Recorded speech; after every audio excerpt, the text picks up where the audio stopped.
Okay, folks, Andrew Bopros here. Well, I want to recap the game that we had. Week 1 victory versus the Raiders. Thank God. Air horn.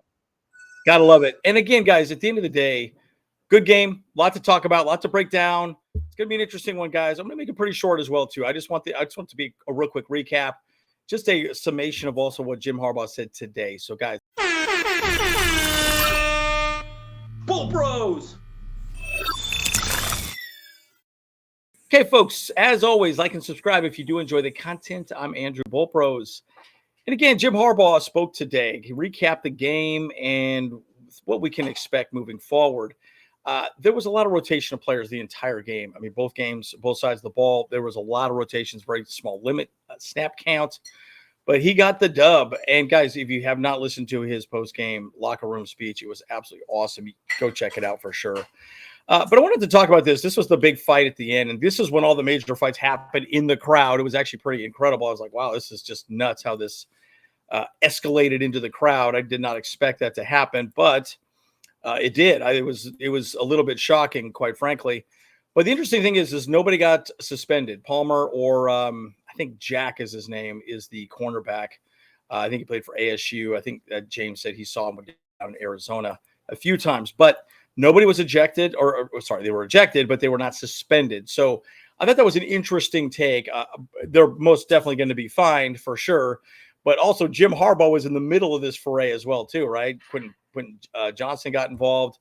And Quentin actually said some interesting things. He said, look, man, when my guys are in trouble, you got to step in and stick up for those guys for sure. So, look, I truly believe it was just a physical game. These guys, came to play. And hey, Raider fans and Raider players were frustrated they were losing, and they lost, right? So it is what it is. So bye-bye, tough luck. Anyways, but one thing I will say is Ortiz, we will probably have a recap video of him tomorrow.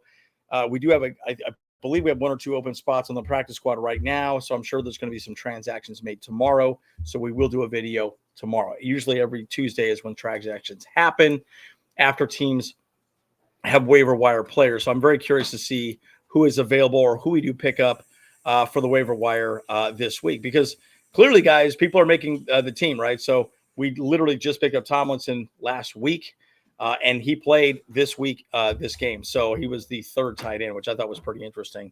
So we will see who we pick up in the waivers this week moving forward. But I wanted to talk a little bit about the linebacker room for just a second. Again, Denzel Perriman and also Deion Henley and also Junior Colston had the green dot. All 3 of them had the green dot. So I thought that was really interesting. I kind of we weren't sure. We thought Denzel Perriman would take it, but all 3 had it and all 3 rotated, which I thought was great. And Jim Harbaugh today talked about that quite a bit. He said, look, man, I'm fine with the rotation.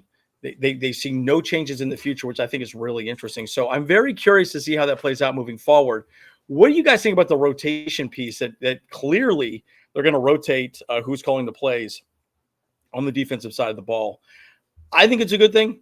But, some of you guys might have other thoughts. Leave a comment down below. I'm very curious to see what you guys think. But again, I think Denzel Perriman played great. I think Deion Henley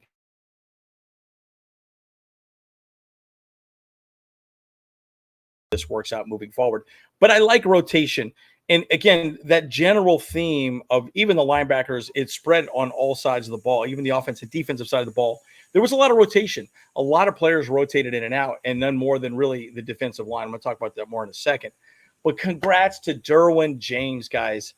500 tackles in his career. Absolutely incredible. Air horn. Let's get it. Cheer.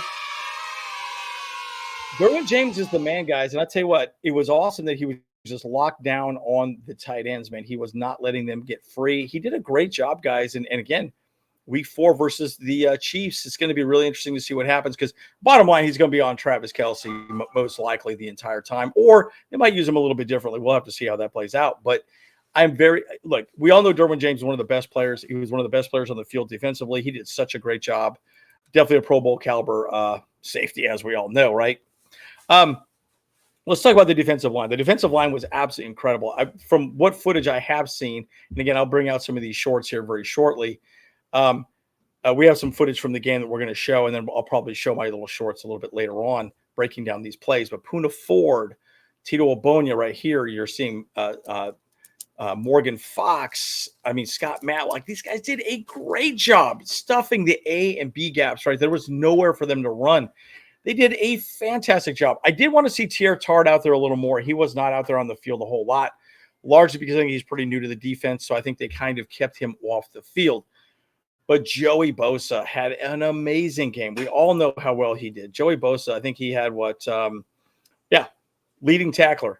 6 tackles, 1 assist, and 1 sack. Derwin James had 6 tackles, 1 assist, no sacks. So, guys, Bosa, say what you want to say about Joey Bosa and how much we're paying him. If he's healthy, folks, life is good, and we do very well with Joey Bosa when he's healthy and on the field. So, especially with Khalil Mack and the rest of the team that we got, please stay healthy, Joey Bosa, please, right? So, I'm excited to see what he does this season. Stay healthy. Stay healthy. That's what I'm asking for. Again, Khalil Mack, I love it. He's running back with that ball. I thought that was absolutely incredible, that horrible pass that wasn't even a pass. I think he didn't mean to throw the ball. Picked it up. Absolutely incredible, the run back. It would have been so nice for him to get that touchdown. But obviously didn't make it happen. But Khalil Mack had an amazing game as well, too. I was so impressed with what he did. He was 1 tackle, 2 assists, and a sack, 1.5 sacks, actually. So, again, I think they were kind of putting him on a little bit of a snap count. I don't think he was really out there a whole lot, but it's good to see Joey Bosa do so well. And again, Khalil Mack, as we just know, I just love the guy to death. He just did a great job. And again, say what you want to say about the defensive line. We did a great job of just rotating. Everyone was in and out of there. We did a good job. It was interesting to see Joey Bosa's hand. Clearly, he had some additional padding around his hand, which I think is a good thing because apparently he fractured a bone in his hand, which I thought was absolutely crazy. So he had some sort of metal plate in his hand, which I thought was really interesting. I was like, wow. And he healed up that quickly. In fact, I think it was about a week ago, his press conference was like, oh, man, I can't even believe how nice my hand feels right now. After a fracture, I think it healed in like 2 weeks, which I thought was interesting. 2.5 weeks, actually. But let's talk about the man of the hour, Herbert. Now, again, Herbert did not have his best game. We all know that. Justin Herbert knows that, right? He was 12 for 26, 144 yards and 1 touchdown. Now, I do think the wide receiver room is a little bit of a work in progress. I want to hear your thoughts on that as well, too. A lot of people were kind of throwing shade at Herbert for not being that great. Like, oh, he's okay. He's mid. Again, we all know that he has been out, right? So I think he was a bit rusty. He missed a few passes. Like the one that I keep thinking about was that pass to Josh Palmer in the end zone. He did throw it a little bit behind Josh Palmer in the end zone for a touchdown. And, that was a bit of a bummer to see. But bottom line, guys, we all know Herbert, when he's on his game, he can be absolutely incredible. But I do think his wide receiver room is going to be a little bit of a work in progress moving forward. Leave a comment down below on what you thought Herbert did. Maybe give him a grade, A, B, C. I want to hear your thoughts. But again, J.K. Dobbins, man of the hour, man. He did great, right? He was only 10 carries, guys, which I thought was interesting. He averaged 13.5 yards per carry and a touchdown. Should have had 2 touchdowns, maybe even a third one as well, too. But again, 135 yards. One of the best rushing running backs in the week so far, right? Again, we have the Niners and Jets game tonight, but be interesting to see what happens there. But Gus Edwards only had 11 carries and only 26 yards, so 2.4 yards per carry. So Gus Edwards was having a little harder time getting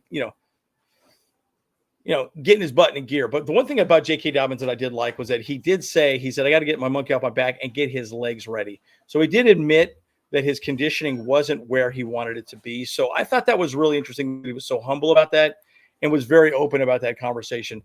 But again, also, I love that Lad McConkey went down and did some blocking with J.K. Dobbins as a team moving down there to get your teammates into the end zone. I think is really a nice change. And again, one thing I want to say too here, J.K. Dobbins coming off here, obviously I think it was just after his touchdown. This just goes to show you the difference of where we are now under the Harbaugh era compared to what we had under Staley. He's congratulating everybody. And we all know what he thinks about Justin Herbert. Justin Herbert's right here. He's congratulating everybody on the team. That's one thing Staley did a very bad job of. He cared about the very few players, right? The star players, that's who he cared about. Everyone else was navalent, right? And so clearly, just like a good parent, he's keeping everybody on the same plane, as much attention as possible, and everyone has a voice and is interesting. And by the way, the locker room speech, he did allow J.K. Dobbins to speak, which I thought was really interesting. So, the leadership qualities that we see here in this locker room, I think are just going to get better and better moving forward. And again, I think Quentin Johnson had a really good game as well, too. A lot of people giving him shade. I also saw a lot of people say he did a much better job. Again, he averaged 12.7 yards per reception, guys. That's pretty damn good. Lad McConkey was 5 receptions for 40 yards and 7.8 yards and 1 touchdown. So, look, my point is Quentin, the guy's a yak guy. We need to get him the ball. Short passes, get him downfield. He did make some interesting little cuts that I think he could have gotten some additional yardage, but we'll see what happens. But Quentin, I'm excited to see what he can do. At least this offense is using him a little more correctly, which I thought was great. And this is kind of what we want to see moving forward. But congrats to the freaking rookie, dude. Come on now. Touchdown in his first NFL game. Absolutely.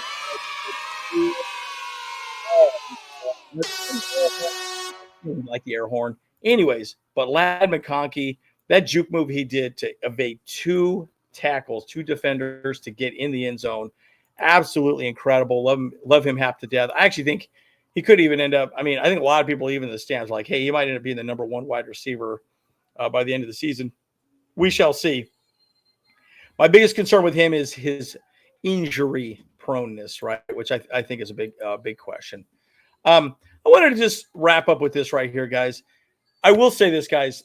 There were a lot of fights in the stand, and I was a little bit hurt when I saw that. It was pretty disgusting to see. And this just goes to show you that these guys out here, yes, it's a physical game, but guys, at the end of the day, people just want to go out there and have a good time, compete, and stay healthy and have a long career.